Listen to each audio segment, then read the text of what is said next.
জীবনের ঝুঁকি থাকায় আড়াল থেকেই চ্যানেল 24 এর সঙ্গে কথা বলেন মিটফোর্ডে ব্যবসায়ী হত্যার এই প্রত্যক্ষদর্শী।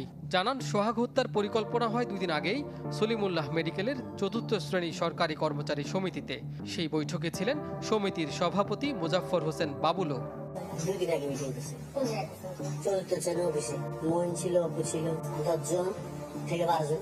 এই ভিডিওতে হত্যায় জড়িত যাদের দেখা যাচ্ছে তাদের অধিকাংশই ছিলেন ওই গোপন বৈঠকে। অনুসন্ধানের এক পর্যায়ে খোঁজ মিলে সোহাগ হত্যার নেতৃত্ব দানকারী মাহমুদ হাসান মাহিনের গোপন টর্চার সেলের।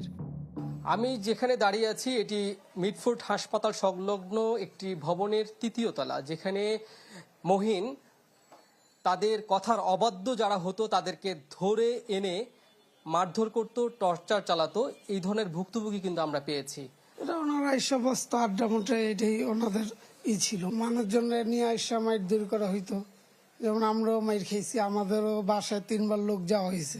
কক্ষটিতে ছড়িয়ে ছিটিয়ে ছিল বিভিন্ন জিনিসপত্র। মহিন গ্রেপ্তারের পর যেখানে লুটপাট চালায় একটি পক্ষ। মহিন সিন্ডিকেটের কবলে পড়া অনেকেই চ্যানেল 24-কে জানান নির্যাতনের ভয়াবহতা। হাসপাতাল প্রাঙ্গণ থেকে শুরু করে ফুটপাত, দোকানপাট সবখানে ছিল তাদের দৌরাত্ম্য।